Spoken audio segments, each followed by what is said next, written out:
As I said, I rise in opposition to this resolution. First, before I get into the contents of my discussion here, I first want to thank Chairwoman Waters for her steadfast and long-time leadership in supporting minority, rural, low, and middle-income communities, LMI communities. Her service in the California Assembly and Senate and Congress has been commensurate with that work and that focus. Committee Republicans share the Chairwoman's goal of strengthening these communities. For example, we know that community development financial institutions and minority depository institutions play critical roles in getting necessary funds to the smallest of small businesses in these communities. Committee Republicans support the efforts of the Paycheck Protection Program to target small lenders as well as small businesses in communities across America. Committee Republicans believe the reforms made in the underlying final rule promulgated by the Office of Comptroller of Currency will continue to support minority, rural, and LMI communities into the 21st century. Madam Chair, the Community Reinvestment Act was enacted in 1977, nearly 43 years ago. Its purpose was to make sure insured depository institutions like banks and savings associations help meet the needs of their local communities. The law tasks the OCC, as well as the other bank regulators, with issuing rules to carry out that purpose. However, the last time the CRA regulations were meaningfully updated was in 1995. I think we can all agree that a lot has changed in the past 25 years, including how banks can best serve their communities. Much of this change has been driven by technology and innovation. In 1995, it was cutting edge when you could call your bank and get your balance and the last couple of checks that cleared your account, calling up and not having to talk with somebody and a computer tell you the answer. That was cutting edge. And at that time, only 24% of Americans had access to the internet. Since that time, we've witnessed a massive shift to online and mobile delivery of banking services, and that is for good in many, many ways. And this virus has really enhanced that trend just in the last few months. This means that where banks get their deposits does not necessarily match up with where their branches are physically located. Second, the number of bank branches has steadily declined since the financial crisis. But the CRA regulations continue to place a very heavy emphasis on banks' physical footprints, rather than where they truly serve. At the same time, CRA exams have gotten more complex and less transparent. Banks can only guess which of their community investments will receive credit because the exams are quite highly subjective.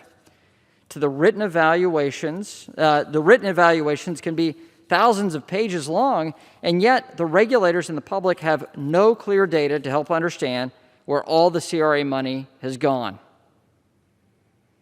But there are sadly a few things that have not changed in the last 25 years, sadly, including socioeconomic conditions in the poorest communities, economic opportunity, and the persistent lack of capital in those communities.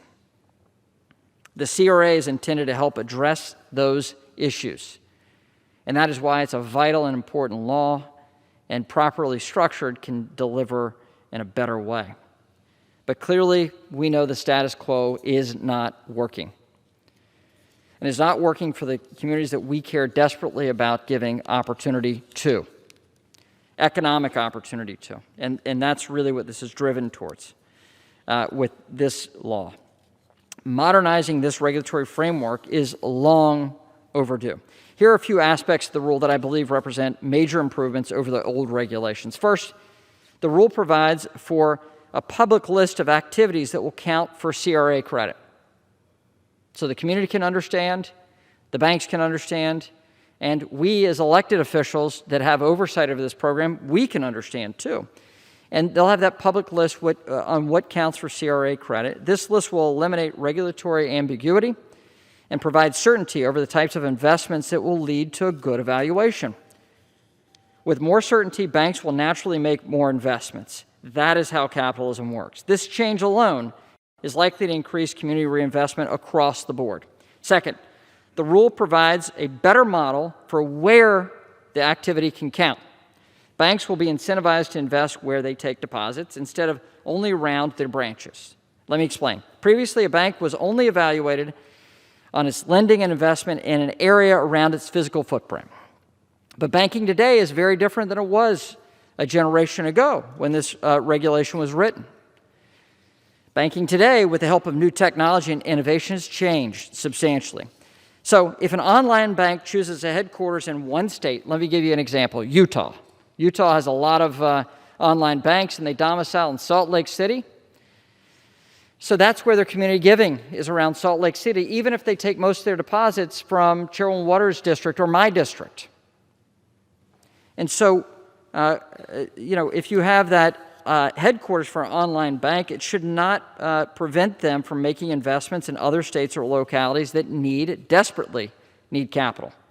Under the final rule, banks will get credit for investing in so-called banking deserts. This has been a priority of mine for the last decade, is to help those that are in communities where they can't get ready access. We know food deserts in urban areas, and if you can't get access to fresh food, you can't have a healthy diet. That's a huge issue. It's a huge issue in rural areas. It's a huge issue in urban areas. So we have banking deserts now, and this rule prioritizes those banking deserts that don't have a branch, that don't have or don't have many branches.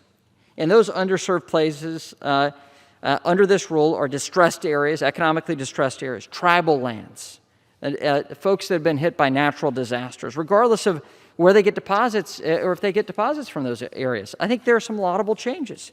Now communities without bank branches that were essentially invisible under the current framework will be able to receive CRA investment. This is a huge improvement. Finally, the rule introduces objective metrics and transparent evaluations. I think that is a really good thing for regulation. Instead of a highly subjective exam and a 1,000-page evaluation, examiners will be able to deliver more consistent, useful, and timely CRA evaluations. Timely, meaning more frequent and more readily available. Clear metrics and better reporting will enable banks, regulators, and the public to have a better understanding of the CRA activities of individual banks and of cross-sections of the industry. Consumers will be able to see that and understand the type of institution they're banking with as well. I'd also note that this final rule is a culmination of a multi-year process. It reflects more than a decade of dialogue about how to make the CRA work better.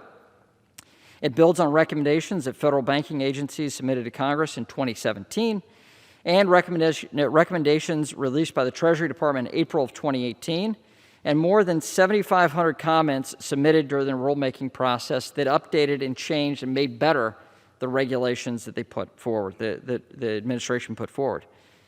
Republicans and Democrats agree the Community Reinvestment Act is extremely important. It's an important law, and because it's important, the regulations need to keep pace with how Americans bank today. I believe this rule is a huge improvement over the status quo, and I'd urge my colleagues to vote against this resolution and support the underlying rule. And with that, I reserve the balance of my time.